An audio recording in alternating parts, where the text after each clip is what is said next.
नमस्कार मंडळी. एक एक पोस्टर म्हणा किंवा एक स्टेटमेंट म्हणा माझ्या वाचनात आलं आणि त्या स्टेटमेंटने मला खूपच विचारात घातलं. तर तुम्हाला स्टेटमेंट वाचून दाखवतो. The whole universe is in peace. No one is rushing, pushing or worrying except humans. हे वाक्य वाचलं आणि मला त्यातल्या विचारांची सत्यता पटली. कारण या वाक्याने मला विचार करायला प्रवृत्त केलं. किती यथार्थता आहे ना या वाक्यामध्ये. मित्रांनो, आपण ती जाणून घेण्याचा प्रयत्न करू. बघा बरं, तुम्हीसुद्धा अनुभवलं असेल कधीतरी. जर तुम्ही तुमच्या घराच्या गच्चीवर, म्हणजे तुम्हाला जर गच्ची उपलब्ध झाली असेल तर, नाहीतर मग आपल्या कुठल्याही सोसायटीच्या उंच टेरेसवर जेव्हा जाऊन तुम्ही निवांत बसता, आकाशाकडे पाहात, त्या टिपूर चांदण्याच्या गालिच्याकडे पाहात, जर तुम्ही पहुडला असाल तर तुम्हाला कळेल किती नीरव शांतता या आकाशात आहे, या ब्रह्मांडात आहे. माझं कुतूहल वरच्या वाक्यानं जागं केलं, माझ्या मनाला अंतर्मुख केलं. कारण हे एक वाक्य आजच्या वर्तमानात असलेल्या मानवी जीवनाचे द्योतक किंवा आजकालच्या मानवाची परिस्थितीच सांगते. आपण पाहतो, सूर्य नित्य उगवतं, चंद्र नित्य कालांपासून प्रगट होतो, पौर्णिमा होते तशी अमावस्यासुद्धा.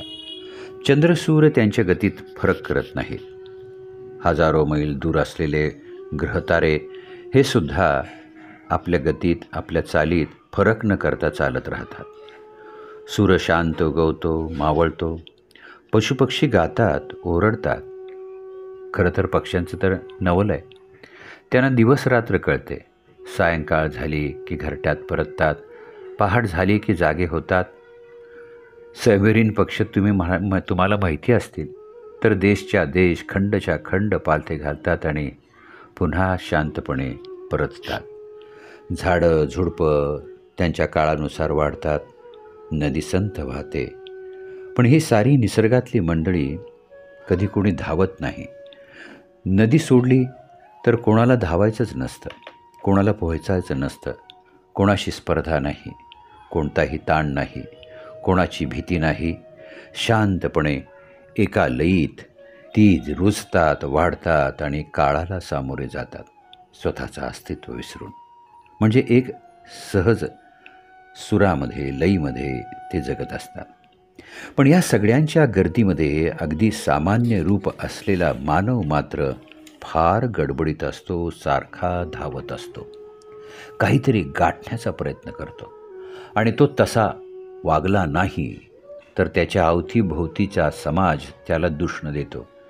अरे, हा क्रियाशून्य आहे, हा बोलत नाही, हा चालत नाही, याला नोकरी नाही, धंदा नाही, कोणी विचारत नाही, याला ध्येय नाही, याला सहचरणी किंवा पार्टनर नाही, याची गती खुंटलेली आहे, हा का पळत नाही.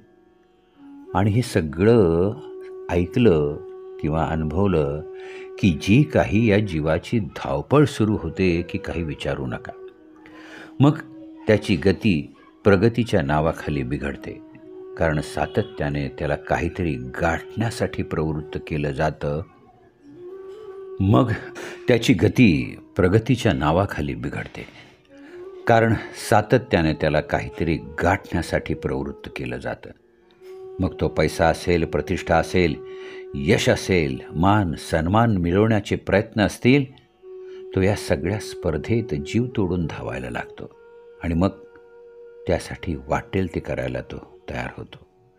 भविष्याची चिंता, आपण भौतिक सुखाची चिंता म्हणूया, भविष्याची चिंता, भूतकाळाचा पश्चाताप, वर्तमानात चाललेली होरपळ, स्पर्धा आपली आपल्याशी, समाजाशी, जगाशी.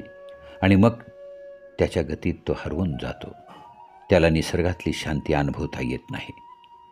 कारण काय आहे मित्रांनो, आपण पाहतो जग थांबलेलं नाही, ते गतिमान आहे, पण घाईत नाही. माणूस मात्र विनाकारण मी गती पकडली असं म्हणता म्हणता स्वतः त्या गतीमध्ये गतिशून्य उभा राहतो आणि स्वतःला हरवतो आणि हरतो देखील. का हरतो? मी कशासाठी पळतो आहे? मी, माझं ध्येय, माझ्या जन्माचं कारण काय आहे? का केवळ प्रपंचासाठी, आपलं कुटुंब जगवण्यासाठी, वाढवण्यासाठी आणि वाढवल्याची जबाबदारी पेलण्यासाठी अगदी स्वतःचं स्वास्थ्य हरवून पळायचं, छाती फुटेपर्यंत पळायचं? आणि जगामध्ये पळणाऱ्याला कोणी थांबवत नाही, कारण त्याच्याबरोबरचे सगळेच पळत असतात. का, कशासाठी? मित्रांनो, स्वतःकडे न पाहता पळणारेच अपेक्षांच्या गर्दीत हरवतात आणि कोणताच रस्ता सापडत नाही जो त्याला त्याच्या मूळ स्वरूपापाशी पोहोचवेल. याचं मार्गदर्शनच होत नाही आणि तेच शोधण्याच्या नादात तो या संसाराच्या गर्दीत हरवतो आणि स्वतः हरवून जातो. काय आहे जेव्हा तो गर्दीत स्वतः हरतो? त्याचं कारण काय असतं?